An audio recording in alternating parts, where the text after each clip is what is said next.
Hello students, कैसे हो आप सभी लोग। हमारे इस नेक्स्ट लेक्चर में जो कि मैंने डायमेंशनल एनालिसिस की जो यूजेस होते हैं, ये जो सीरीज चल रही है हमारी, ये इसका दूसरा लेक्चर है। इस लेक्चर में मैं आपको बताऊंगा कि डायमेंशनल एनालिसिस का जो पहला यूज था, जो मेरा प्रीवियस लेक्चर था, उसी पे बेसिस पे मैं बेसिक सा एक सवाल आपको प्रैक्टिस करवाऊंगा। क्या होता है स्टूडेंट, आपको कुछ ऐसा इक्वेशन दिया रहता है, velocity of particle is given by v equals to at plus b t का स्क्वायर। सर अब ये क्या है, अभी देखो क्या होता है ना, फिजिक्स में आप जैसे जैसे आगे जाओगे आपको ऐसे इक्वेशन बहुत सारे मिल जाएंगे। अभी सिर्फ आप 10th में हो और 10th से आप जब 11th में मूव करते हो तो आपके लिए ये इक्वेशन थोड़े नए रहने वाले हैं, जो कि कोई बड़ी बात नहीं, सबके लिए होते हैं। क्लियर, हमें बस इक्वेशन को थोड़ा बहुत समझना है और क्वेश्चन को सॉल्व करना है। इक्वेशन को देख के डरो मत, ऐसे इससे भी डरावना इक्वेशन तो आपको आगे जाके मिलने वाला है। ठीक है, देखो अभी सॉल्व कैसे करना और क्वेश्चन क्या कह रहा है। अभी मैंने क्वेश्चन पूरा कहा भी नहीं, सुनो अभी। The velocity of A particle is given by v। v क्या है आपकी, v is the velocity. v क्या है, वेलोसिटी। वेलोसिटी का यूनिट क्या होता है बच्चों, सिंपल, मीटर पर सेकंड। ये तो सभी बच्चों ने 10th में पढ़ा होता है कि वेलोसिटी का यूनिट क्या होता है, मीटर पर सेकंड। और मुझे बस इतना ही चाहिए, आपको पूरा डेटा नहीं भी पता रहा तो भी चलेगा, मैं खुद से बताऊंगा। देखो t यानी कि क्या है, t इज टाइम। क्या होता है, t टाइम। अब टाइम किसमें मेजर करते हैं, टाइम के तो बहुत सारे यूनिट है सर। आवर भी यूनिट है, मिनट भी यूनिट है, सेकंड भी यूनिट है, तो कौन सा यूज करना। तो हमेशा याद रखना बच्चों, सेकंड ये यूनिट आपको यूज करना है। क्यों, क्योंकि सेकंड एसआई यूनिट है। सेकंड कौन सा यूनिट है, एसआई यूनिट है। ठीक है, और ए और बी क्या है, यही तो मेरा सवाल है कि A and B, what is A and B. A और बी, सॉरी फिर से अच्छे से लिखता हूं, find unit of A and B. A और बी का आपको क्या फाइंड करना है, यूनिट फाइंड करना है, एज वेल एज डायमेंशन भी फाइंड करना है। चलो अच्छे से क्वेश्चन लिखो। जिन्होंने मेरा कल का लेक्चर किया होगा उन बच्चों को ये क्वेश्चन का आंसर देना बड़ा इजी होगा। जिन्होंने नहीं देखा, अब मेरे सॉल्यूशन को देखो। पहले क्वेश्चन को कॉपी करो, कर लिया होगा कॉपी आपने, अब मैं क्वेश्चन को मिटाता हूं। देखो अब क्वेश्चन क्या कह रहा है, हमें एक्चुअली फाइंड क्या करना है, हमें ए और बी का यूनिट और डायमेंशन फाइंड करना है। और आपको गिवन है ये इक्वेशन डायमेंशनली करेक्ट है। इक्वेशन क्या है, डायमेंशनली करेक्ट है।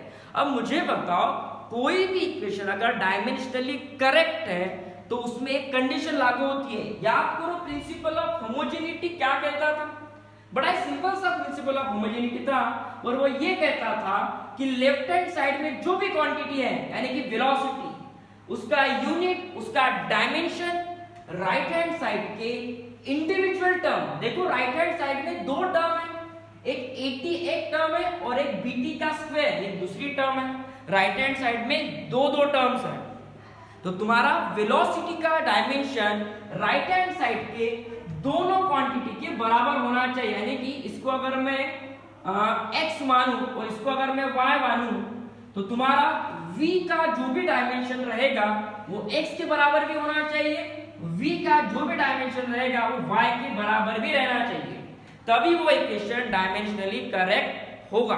ठीक है, अब आ जाओ क्वेश्चन में। अब क्या है, वेलोसिटी इक्वल्स टू x क्या है मेरा, a इंटू टी।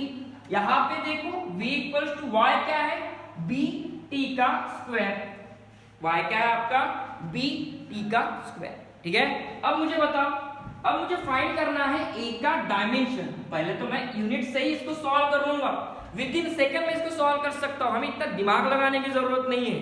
पहला लेक्चर है इसलिए वो स्लो पढ़ा रहा हूं। देखो वेलोसिटी का यूनिट क्या होता है, metre per second, equals to ए मुझे नहीं पता क्या है, और टी का यूनिट होता है बच्चों सेकंड। ठीक है, अब मुझे बताओ, यहां से आप ए नहीं फाइंड कर सकते, सिंपल, इस सेकंड को नीचे लेके आ जाओ, that is metre per second का स्क्वायर। ये क्या हो जाएगा आपका, ए का यूनिट। चलो यही से फाइंड हो गया। हमने ये क्यों लिखा, क्योंकि ये इक्वेशन डायमेंशनली करेक्ट है अगर इक्वेशन डायमेंशनली करेक्ट है तो मैं इंडिविजुअल टर्म का जो भी यूनिट रहेगा या डायमेंशन रहेगा उसे लेफ्ट हैंड साइड के साथ कंपेयर कर सकता हूं। समझे बात? यहां पे आ जाओ, यहां पे v मतलब क्या है, again metre per second equals to b मुझे नहीं पता, टाइम का यूनिट क्या होता है सेकंड, लेकिन यहाँ पे क्या है बच्चों, यहाँ पे सेकंड का स्क्वायर, तो मैं क्या लिखूंगा सेकंड का स्क्वायर। अगर यहाँ पे t की पावर 3 होता तो क्या लिखते थे तुम लोग, तो मुझे लिखना पड़ता था सेकंड की पावर 3। सिंपल, चलो ठीक है। लेकिन फिलहाल में गिवन कितना है t की पावर 2, तो यहाँ पे भी सेकंड की पावर कितनी रहे 2 लिखूंगा मैं। अब यहाँ से b फाइंड करो, सिंपल सेकंड को नीचे लेके जाओ, ये हो जाएगा मीटर अपॉन सेकंड का पावर 3, ऐसे लिखना पड़ेगा। ये मिल गया मुझे b का यूनिट, b का भी मिल गया और a का भी मिल गया। क्या मुझे इसका डायमेंशन लिख सकता हूं मैं? हाँ। अब पहले क्वेश्चन को सॉल्व करवा के देता हूं अच्छे से, फिर इसके लॉजिक पे आते हैं। a का यूनिट क्या आ गया आपका मीटर पर सेकंड का स्क्वायर, b का यूनिट क्या आ गया आपका मीटर पर सेकंड का क्यूब। डायमेंशंस लिखो, लिख सकते हो, बड़ा आसान है। a को मैं ऐसे लिख सकता हूं क्या, m की पावर कितनी है बच्चों यहाँ पे बताओ। यहाँ मैक्सिमम बच्चे गलत होते हैं, यहाँ पे क्या होता है ना बच्चों को लगता है कि पावर कुछ नहीं है मतलब जीरो पुट कर देता हूं मैं, है ना, जीरो। ऐसा नहीं है, यहाँ पे आप जीरो नहीं पुट कर सकते। जहां पे कुछ नहीं है मतलब वहां पे 1 लिखना पड़ता है, जहां पे कुछ नहीं है मतलब वहां पे 1 लिखा करो, ठीक है। तो यहाँ पे क्या लिखूं मैं, n की पावर कुछ नहीं है मतलब 1, सेकंड की पावर ऊपर जाने के बाद क्या लिखूंगा मैं -2। सिंपल, वहां पे आ जाओ, b इक्वल्स टू n की पावर कुछ नहीं है मतलब 1, ओके, सेकंड की पावर 3 ऊपर जाने के बाद इट इज -3। क्या मैं एक बार कैमरा चेक कर लेता हूं कि स्क्रीन पे पूरा आ रहा है कि नहीं? हाँ, कवर हो रहा है टॉपिक पूरा।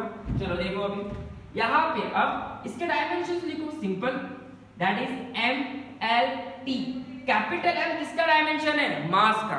कैपिटल L किसका है? लेंथ का। क्या यहाँ पे इक्वेशन में कहीं मास दिखाई दे रहा है, केजी दिखाई दे रहा है? नहीं। अब जीरो लिखो। अब कुछ जीरो लिखा, कुछ नहीं है बोले तो आपने तो कहा था 1 लिखो, नहीं ऐसा नहीं है, यहाँ पे केजी की टर्म ही नहीं है, तो इसलिए मैंने n की पावर 0 लिखा, ठीक है। अब यहाँ पे देखो, यहाँ पे देखो, लेंथ की पावर, यहाँ पे मीटर की पावर कितना है 1, तो मीटर का डायमेंशनल फॉर्मूला होता है L, तो यहाँ पे कितना लिखूं, L की पावर 1। सेकंड की पावर कितना है -2, तो यहाँ पे t का पावर कितना लिखूं, -2। बहुत सिंपल है, ठीक है। यहाँ पे आ जाओ, यहाँ पे डायमेंशन बताओ मुझे, यहाँ पे कहीं मास है क्या रे? नहीं, तो n की पावर 0। लेंथ है क्या? है, लेंथ की पावर 1, t की पावर -3। सपोज यहाँ पे kg टर्म, kg नाम की टर्म होती, यानी कि मास नाम की टर्म होती, अगर मैं ऐसा लिखता हूँ kg होता मेरा, kg की पावर 2 होती, तो वो कैसे दिखता था? अब समझो, यहाँ पे आपने 0 लिखा ना, यहाँ पे 0 लिखने की जरूरत नहीं कितनी थी, फिर 2 लिखना पड़ता था n की पावर, लेकिन यहाँ पे kg है ही नहीं, है नहीं मतलब यहाँ पे 0 लिखो, ठीक है। चलो अब इसका लॉजिक बताता हूँ मैं, इसको शॉर्टकट से कैसे सॉल्व करना है, ये तो बहुत लेंथी मेथड बताई मैंने, ठीक है। अब इसको शॉर्टकट से देखो कैसे सॉल्व करना है।